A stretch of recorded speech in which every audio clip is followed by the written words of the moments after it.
கடந்த வாரங்களில் இங்கிலாந்தில் நடைபெற்று வரக்கூடிய சில சம்பவங்கள் பத்திரிகைகளில் இது குறித்த செய்திகள் ரொம்ப பரபரப்பாக எழுதி வருகின்றார்கள்.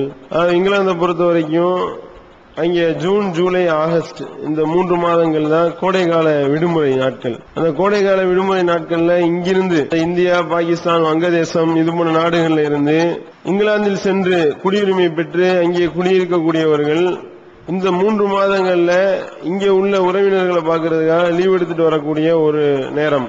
ஏன்னா பிள்ளைங்களுக்கு ஸ்கூல் லீவ் விட்டு இருக்கிறதுனால இங்க எப்படி டூர் வர்றாங்களோ, இங்க உள்ள ஆட்கள் எப்படி வெளியே டூர் போவாங்களோ அந்த மாதிரி இங்கிலாந்துல இருக்கக்கூடிய ஆட்கள் என்ன செய்யறாங்கன்னா இங்க 3 மாத ஓய்வுல வரக்கூடிய ஒரு சூழல் நிலவுகின்றது. அப்படி இங்க வரும்பொழுது என்ன பண்றாங்கன்னா அங்கே டீனேஜ் பிள்ளைங்க, டீனேஜ் பெண்கள் குறிப்பா அவர்களை திருமணம் முடிப்பதற்கு இங்க உள்ள நபர்களை தான் திருமணம் முடிக்கிறாங்க.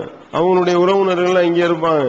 இங்கிலாந்துல போய் குடியேறினதுனால அங்கே உறவுக்காரர்கள் யாரும் புதுசா முளைக்க போறது கிடையாது. இங்க உள்ள நபர்களை தான் அவங்களுடைய உறவுக்காரனா இருக்கிறதுனால இங்க திருமணம் முடிச்சுட்டு குடியுரிமை கிடைக்கிறதுக்கு மற்ற பல ஒரு நன்மைகள் இருக்கிறதுனால உறவுக்காரர்களா போயிடும். அதுல இங்க உள்ள கலாச்சாரம் பல பிரச்சனைகள் இருக்கிறதுனால இங்க திருமணம் முடித்துட்டு போறது இது இயல்பா நடந்து கொண்டிருக்கின்றது. இதுல என்ன விஷயம்னா அப்படி கூட்டிட்டு வரக்கூடிய பெண்கள் அவங்களுக்கு கட்டாய திருமணத்தை இங்க வச்சு பண்றாங்க. தங்களுடைய தாய் தந்தையர்கள் நிர்பந்தப்படுத்தி எங்களுக்கு திருமணத்தை முடித்து வைக்கின்றார்கள். எது காரணம் என்ன? உறவுக்கார ஆண்கள்ல இருந்துதான் திருமணம் முடிக்கணும் அப்படின்றதுனால எங்களுக்கு கட்டாய திருமணம் செய்து வைக்கப்படுகின்றது என்று பெண்கள் குற்றச்சாட்டு வைக்கிறாங்க. அதனால என்ன செய்யறாங்கன்னா பெண்கள் கூட்டிட்டு போறாங்கல்ல லீவ் விட்டு, அப்படி கூட்டிட்டு போகும் பொழுது இந்த உலோகத்தினாலான ஸ்பூனு அதை எடுத்து உள்ளாடைகளுக்குள்ள போட்டுடுறது. அந்த ஸ்கேனர் கருவி விமான நிலையத்தில் செக் பண்ணுமா இல்லையா?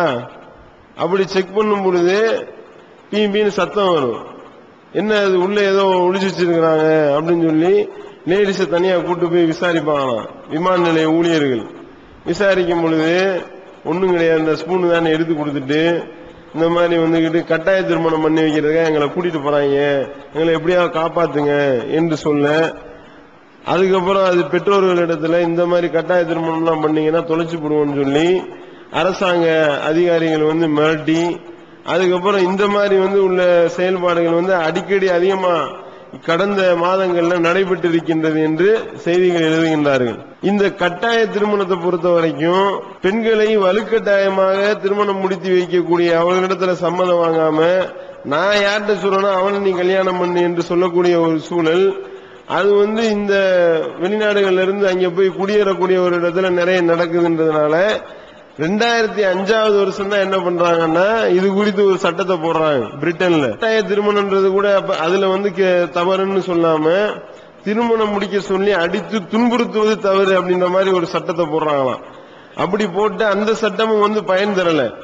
கட்டாய திருமணம் பண்ணி வைக்கிறதே குற்றமாக்கணும் அப்படின்னு சொல்லி அதுக்கப்புறம் பேசி இப்ப சில மாதங்களுக்கு முன்பாக சில சட்டங்களை போட்டு இப்பதான் அமல்படுத்துறாங்க. கட்டாய திருமணம் பண்ணி வைக்க சொல்லி குழந்தை பெண்களை நிர்பந்தப்படுத்துவது தவறு, அது கிரிமினல் குற்றம் அப்படின்னு சொல்லி நம்ம கம்ப்யூட்டர் காலம் வளர்ந்து போச்சு, நாங்க மலையை புரட்டிட்டோம், அதை பண்ணிட்டோம், இதை பண்ணிட்டோம், சாதனை புரிஞ்சிட்டோம்னு சொல்லக்கூடிய ஆளுங்க இப்பதான் சட்டம் இயற்றக்கூடிய ஒரு நிலைமையை நாம பார்க்கிறோம்.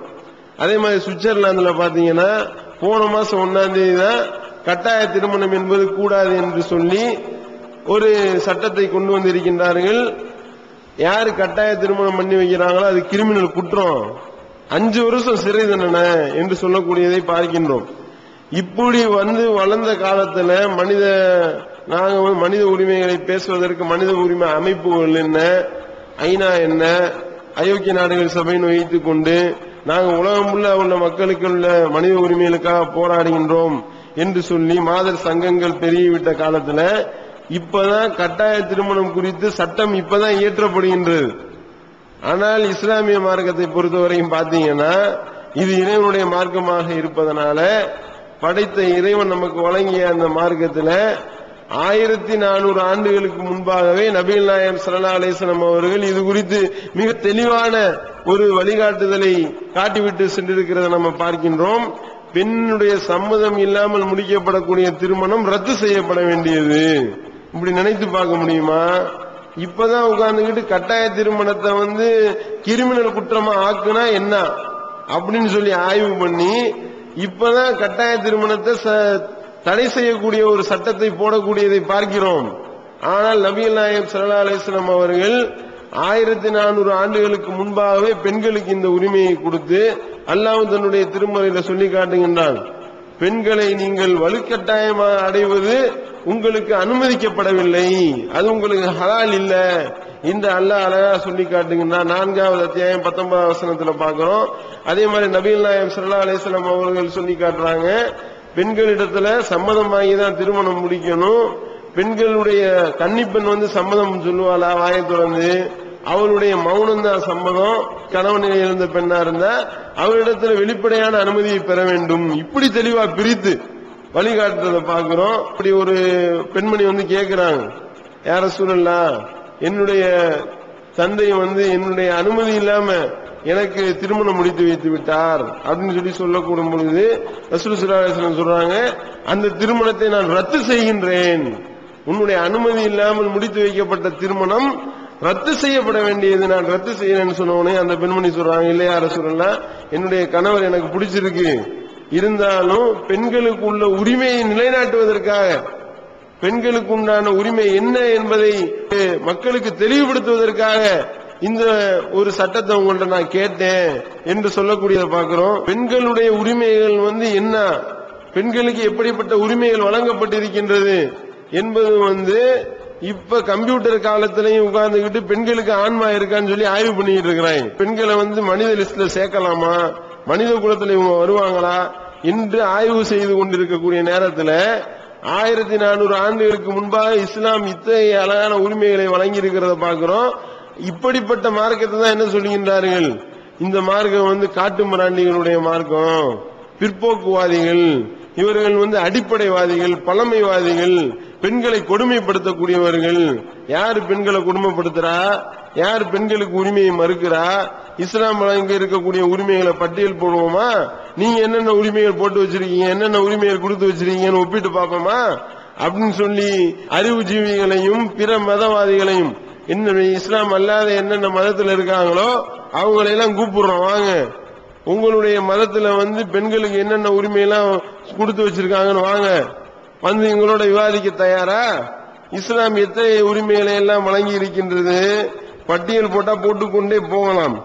பெண்களுக்கு பெண்கள் திருமணத்துல இஸ்லாம் வழங்கி இருக்கக்கூடிய உரிமைகளை பார்த்தாலே பெண்களிடத்துல சம்மதம் வாங்கிட்டு தான் திருமணம் பண்ணணும். அவங்களுடைய சம்மதம் இல்லாமல் நடத்தப்படக்கூடிய திருமணம் ரத்து செய்யப்பட வேண்டியது. விரும்பின மணமகனை தேர்வு செய்யக்கூடிய உரிமையை இறைவன் அவர்களுக்கு வழங்கி இருக்கின்றான். நபிகள் நாயகம் ஸல்லல்லாஹு அலைஹி வஸல்லம் அவர்கள் அதற்கு வழிகாட்டி இருக்கின்றார்கள். சொத்துரிமை, பெண்களுக்கு சொத்துரிமையை பத்தி இப்பதான் சட்டம் கொண்டு வர்றாங்க. இஸ்லாம் அப்பயே சொல்லி காட்டுகின்றது, பெண்களுக்கு எவ்வளவு பங்கு, மனைவியா இருந்தா 8/1, அதே மாதிரி பெண் மக்களா இருந்தால் 3/2, இது போன்று அந்தந்த நபர்களுக்கு தகுந்த மாதிரி பெண்களுக்கும் அதுல பங்கு இருக்கின்றது என்று சொல்லி அல்லாஹ் தன்னுடைய திருமுறையில சொல்லி காட்டுறதை பார்க்கின்றோம். திருமணத்தின் போது மகர் கேட்கணும், ஒரு பொற்குவியலை நீங்க மகரா கொடுங்க. இது எந்த மதத்திலேயாவது பார்த்திருக்கிறோமா? ஆத்துன் நிசா சதுக்காத்துகின்றா, நீங்கள் உங்களுடைய மணப்பெண்களுக்கு உங்களுடைய மணக்குடையிலை மனம் கொடுத்து விடுங்கள். ஒரு பொற்குவியலையே கொடுத்தா கூட நீ அதுல இருந்து திரும்பி எதையும் வாங்கக்கூடாது, அதை அவங்களா விட்டு கொடுத்தாலே தவிர அதுல இருந்து நீங்க எதையும் தொடக்கூடாது என்று அல்லாஹ் கட்டளை போடுறான்னா, இந்த ஒரு உரிமையை எந்த ஒரு மதமாவது கொடுத்திருக்கின்றதா? மறுமணம் செய்யக்கூடிய உரிமை, இன்னொரு கல்யாணம் பண்றது ஏதோ உபச்சாரம் பண்றதை விட மோசமானது நினைத்து வைத்திருக்கக்கூடிய நேரத்தில் என்ன இன்னொரு கல்யாணமா? கணவன் இறந்த பெண்கள் இன்னொரு கல்யாணத்தை பத்தி வாய் திறக்க கூடாது, உனக்கு இப்படியா தேவைப்படுது உனக்கு என்று சொல்லக்கூடிய அளவிற்கெல்லாம் நிலைமையை கொண்டு போகின்றார்கள். அப்படிப்பட்ட ஒரு மோசமான காலகட்டம் இன்றளவும் நிலவி வருகின்றது. ஆனா ரசூல் ஸல்லல்லாஹு அலைஹி வஸல்லம் அவர்களுடைய காலத்துல இந்த இதெல்லாம் அடிச்சு உடைச்சு நொறுக்கி பெண்களுக்கு மறுமணம் செய்யக்கூடிய உரிமை இருக்கின்றது என்று சொல்லி ரசூல் ஸல்லல்லாஹு அலைஹி வஸல்லம் அவர்கள் அந்த ஒரு இதையும் அல்லாஹ் தன்னுடைய திருமறையில சொல்லி காட்டுறான். இத்தால இருக்கக்கூடிய பெண்களிடத்துல நீங்க கல்யாணம் குறித்து வாக்குறுதிகளை வழங்கினாம ஜாடமாடையா நீங்கள் பேசிக்கொள்ளலாம் என்று அல்லாஹ் வழிகாட்டக்கூடியதை நம்ம பார்க்கின்றோம். புருஷன் பிடிக்கலையா குழா கொடுக்கக்கூடிய உரிமை இது எங்கேயாவது இருக்கின்றதா?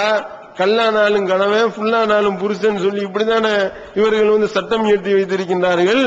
அவன் எவ்வளவுதான் அடித்து துன்புறுத்தினாலும் எவ்வளவுதான் குடும்பப்படுத்தினாலும் அவன் தான் அவனுக்கு கணவன் என்று சொல்லி இன்றளவும் இருக்கின்றதா இல்லையா? ஆனால் பெண்களுக்கு கணவனை பிடிக்காவிட்டால் முறையான முறையில் அவர்கள் அனுமதி பெற்று அந்த தலைவரிடத்துல ஜமாத்துடைய தலைவரிடத்துல அவங்க கோரிக்கை வைத்து அவங்க ரத்து செய்யக்கூடிய உரிமையை இஸ்லாம் அவர்களுக்கு வழங்கி இருக்கின்றது. ஆம்பளை கூட தலா கூட்டானா காரணம் சொல்லணும், பொம்பளைக்கு காரணம் சொல்ல தேவையில்லை என்று ஒருபடி கூடுதலாக உரிமையை இஸ்லாம் வழங்கி இருக்கிறத பார்க்கிறோம். கற்புக்கு இஸ்லாம் வழங்கக்கூடிய பாதுகாப்பு, இஸ்லாம் வழங்கியிருக்கக்கூடிய கற்பு பாதுகாப்பு இருக்கின்றதை மூமினான பெண்கள் மேல எவனாவது அவதூறு சொன்னானா 80 கசையடி அவனுக்கு கொடுக்க வேண்டும். இப்படிப்பட்ட சட்டம் எந்த மதத்திலையும் பார்க்க முடியாதுங்க. அதாவது எப்படின்னா பெரும் பாவங்கள்ல இதை சேர்க்கிறாங்க. அல்லாஹ்வுக்கு இணை கற்பிக்கிறது, சூனியம், கொலை பண்றது, போரின் போது புறமுதுகிட்டு ஓடுறது, அனாதைகளுடைய சொத்தை தின்றது, இது போன்ற பட்டியல்ல ரசூல் ஸல்லல்லாஹு அலைஹி வஸல்லம் எதை கொண்டு வர்றாங்கன்னா மூமினான பத்தினி பெண்கள் மீது எவனா அவதூறு சொல்றானே அது பெரும்பாவம் இந்த அந்த லிஸ்ட்ல கொண்டு வர்றத பாக்குறோம். பர்தா மூலமா பெண்களுக்கு வழங்கக்கூடிய பாதுகாப்பு இப்படி நாம பட்டியல் போட்டோம் என்றால் இஸ்லாம் பெண்களுக்கு அவ்வளவு உரிமைகளை வழங்கி இருக்கின்றது. ஆனா இன்னும் பிற மதங்கள்ல எடுத்து பார்ப்போமா? மறுமணம் செய்யக்கூடிய உரிமை அவர்கள் இருக்கின்றதா? கல்யாணம் பண்ணானா கல்லானாலும் கணவன், புல்லானாலும் புருஷன் செத்து போயிட்டானா உடன்கட்டை ஏறுதல் என்று சொல்லி அப்படியே தீல ஏற்றி விட்டாங்களா? இன்றளவும் நடந்து கொண்டிருக்கின்றது, வெளியே வரமாட்டேன்னு. அதுதான் விஷயம். அது உடன்கட்டை ஏறுதல் கிடையாது. இவங்களா ஏற்றி விட்டுட்டு உடன்கட்டை ஏறுதலாம். இவர்களாக கணவன் செத்து விட்டால் அந்த கணவனை தீ மூட்டும் பொழுதே அந்த பணத்துக்கு தீ வைக்கிறதோடய பொம்பளையும் தூக்கி உள்ள போட்டு வீசினா. 1987 ரூப் கன்வர் என்ற பெண்மணிய இதே மாதிரி ஏத்தி விட்டாங்க. ஏத்தி விட்டு சாவடிச்சு 32 பேர் மேல கேச போட்டு 2004 வருஷம் இப்படி ஊரறிய உலகமறிய இப்படி சதி என்ற பெயரில் உடன்கட்டை ஏற்றி பெண்களுக்கு எதிரான சதி வேலையை செய்தார்களே, சதி மாதா கி ஜே, சதி மாதா கி ஜேன்னு சொல்லிக்கொண்டே தூக்கி வீசினார்களே. 2004 தள்ளுபடி பண்றாங்க. எந்த ஆதாரமும் கிடையாது, யாரும் கண்ணால பார்க்கல என்று சொல்லி தள்ளுபடி பண்ணுகின்றார்கள். எந்த அளவுக்கு? அதே மாதிரி இப்ப ஒரு வருஷத்துக்கு முன்னாடி இங்க ராமநாதபுரத்துக்கு சுற்றுலா வந்த வீரபாதி என்ற ஒரு பெண்ணு, அவங்களுடைய கணவன் பீர்பால் சிங் என்றவர் செத்து போயிடுறாரு. அந்த பெண்மணி 3 வயது பையன், 7 வயதுக்கு பையன் ஒருத்தவன் 5 மாச கை குழந்தை தூக்கிட்டு தப்பிச்சோம் பொழைச்சோன்னு சரியான முறையில அடிபட்டு மண்டை உடைஞ்சு வாயில கட்ட போட்டு அவ்வளவு சிரமப்பட்டு தப்பிச்சோம் பொழைச்சோன்னு ஓடி ராமநாதபுரத்துல ஒரு ஸ்டேஷன்ல தஞ்சம் ஊடுறாங்க. கூப்பிட்டு விசாரிக்கிறாங்க, என்னங்கம்மா ஏன் இப்படி உயிரை காப்பாத்தி கொள்ள வர்றீங்க அப்படின்னு கேட்டா, புருஷங்காரன் செத்து போயிட்டான், அவனை தீ மூட்டுறதோட என்னையும் தீ வச்சு எரிக்கிறதுக்கு கூப்பிடுறாங்க அப்படின்னு சொல்லி மத்திய பிரதேசத்தை சேர்ந்த அந்த வீரபாதி என்ற அந்த பெண்மணி அழுகுனது எல்லா மீடியாக்களையும் வந்துச்சா. என்னன்னா இங்க தெரிஞ்சிருச்சு ஒரே ஒரு ஆள், இந்த வீரபாதி என்ற பெண்மணி. மற்ற ஆளுகள் எல்லாம் தெரிய மாட்டேனுது. அப்ப எப்படின்னா உயிரோட வச்சு கொளுத்தக்கூடிய அளவிற்கு பெண்களுக்கு உரிமை வழங்கக்கூடியவர்கள் தான் இஸ்லாத்தை பத்தி சொல்றாங்க. பெண்களுக்கு உரிமை கிடையாது என்று சொல்லக்கூடியதை பார்க்கின்றோம். அதே மாதிரி இன்றளவும் அதை தொடர்ந்து கொண்டிருக்கின்றது. இங்கிட்ட எடுத்து பாத்தீங்கன்னா, பைபிள் எடுத்து பாத்தீங்கன்னா, நேற்று கூட சொன்னோம்ல, கன்னி பரிசோதனை என்ற பெயரில் அவர்களை கேவலப்படுத்துறது என்ன? கணவன் பெண் மேல குற்றச்சாட்டு வச்சான்னா, மனைவி மேல குற்றச்சாட்டு வச்சான்னா பரிசுத்த ஜலத்தை குடிக்க சொல்லி டெஸ்ட் பண்றது என்ன? அதே மாதிரி கணவன் சந்தேகப்பட்டான்னா, நீ வா தீ குளிச்சு நீ பத்தினி நிறுவி என்று சொல்லி பெண்களை கேவலப்படுத்துறது என்ன? பழமொழியை எழுதி வைத்திருக்கின்றாரு. பத்தினி பத்த வச்சா பச்சை மரம் கூட பத்திக்கிறோம், டெஸ்ட் பண்ணி பாப்போமா எத்தனை பேருக்கு பத்துதுன்னு, இப்படிதான் எழுதி வைத்து கேவலப்படுத்துகின்றீர்கள். அப்படின்னா என்னன்னா யாருமே பத்தினி கிடையாது. ஒரு வாழை மரத்தை எடுத்து கொண்டு போய் வெட்டி தீ பிடிச்சு வச்சு காட்டுங்க பாப்போம் எத்தனை பேர் தீ பிடிக்க வைப்பாங்க. இப்படி கேவலப்படுத்துகின்றார்கள் பெண்களை. இந்த கேவலங்கள்லாம் இஸ்லாத்துல கிடையாதுங்க. இஸ்லாம் அந்த அளவுக்கு பெண்களுக்கு கண்ணியப்படுத்தி இந்த பைபிள் எடுத்து பாத்தீங்கன்னா மாதவிடாய் வந்த பெண்களை தொடக்கூடாதான். அவங்க யாராவது தொட்டாங்கன்னா அவங்க தீட்டு, தொட்டவன் தீட்டு, தொட்டது எல்லாம் தீட்டு என்று சொல்லி இந்த அளவுக்கு கேவலமா எழுதி வைத்திருக்கின்றார்கள். மறுமணம் புரியறதுக்கு பைபிள் அனுமதி கொடுக்குதா? எவனாவது ஒருத்தன் கல்யாணம் பண்ணான்னு வைங்க, கல்யாணம் பண்ணவன் ஆளுக்கு மண்டையை போட்டான், ஆள் இறந்துட்டான் அப்படின்னா ஆட்டோமேட்டிக்கா அவன் தம்பிக்காரன் அந்த பொம்பளைக்கு புருஷன் ஆயிடுவான். எழுதி வைத்திருக்கிறார்கள் பைபிள்ல இருந்து சட்டத்தை. இதுதான் அவர்கள் கிறிஸ்தவர்கள் கடைபிடிக்க வேண்டிய சட்டம். என்ன தெரியுமில, எவனாவது 7 பேரு அண்ணன் தம்பி இருந்தான்னு வைங்க, மூத்த அண்ணன் செத்து போயிட்டான்னா 2வது அண்ணன் தான் அவனுக்கு புருஷன் ஆயிடுவான். 2வது ஆள் செத்தான்னா 3வது ஆள், 3வது ஆள் செத்தா 4வது ஆள், 4வது செத்தா 5வது ஆள். 7 பேர் அனுபவிக்கிறான் எழுதி வைத்திருக்கிறார்கள். மத்தேயு என்ற அதிகாரத்துல 22வது அதிகாரத்துல இயேசுவிடத்துல போய் கேட்பாங்க, இப்படி மூத்த ஒருத்தன் செத்துட்டான், 2வது ஒருத்தன் போறான், அவனும் செத்துட்டான், 3வது ஒருத்தன், இப்படி 7 பேரும் ஒரு மனைவி இடத்துல போறாங்க. அவங்க மறுமையில எழுப்பப்படும் பொழுது 7 பேரும் புருஷனா வருவாங்க கேட்பாங்க இயேசுவிடத்துல. அதுக்கு இயேசு பதில் சொன்னார்லாம் வருது. அப்ப இப்படிப்பட்ட நியாய பிரமாணத்தை நான் உங்கள் மத்தியில உண்மைப்படுத்துறதுக்கு தான் நான் வந்திருக்கிறேன் என்று இயேசு இதுல பெருமையாக சொல்லிக்கிறாரு. அப்ப இப்படி கேவலமான சட்டங்களை வைத்திருக்கக்கூடியவர்கள் சபையில வாய் திறந்து பேசக்கூடாது பெண்கள் எழுதி வைத்திருக்கிறார்கள். இப்படிப்பட்ட கேவலமான சட்டங்களை வைத்திருக்கக்கூடியவர்கள் இஸ்லாத்தை பத்தி விமர்சிக்கலாமா? அப்ப இஸ்லாம் பெண்களுக்கு இத்தகைய உரிமைகளை வழங்கி இருக்கிறத நம்ம பார்க்கிறோம். கட்டாயம் திருமணத்துக்கு எதிராக இப்பதான் சட்டம் கொண்டு வரக்கூடியதை பார்க்கிறோம். 1400 ஆண்டுகளுக்கு முன்பாகவே இஸ்லாம் பெண்களுக்கு உண்டான அனைத்து விதமான உரிமைகளையும் வழங்கி பெண்ணுரிமை பேணக்கூடிய ஒரே மார்க்கமாக உன்னத மார்க்கமாக இருக்கின்றது என்பதை நாம கவனத்தில் கொள்ள வேண்டும். இதை இன்ன பிற மத சகோதரர்களுக்கும் சரியான முறையில் கொண்டு போகக்கூடிய நன்மக்களாக உள்ள இறைவன் நம் அனைவரையும் ஆக்க வேண்டும் என்று பிரார்த்தித்து நிறைவு செய்கின்றேன். வாயிதவான அல்ஹம்துலில்லாஹி ரப்பில் ஆலமீன்.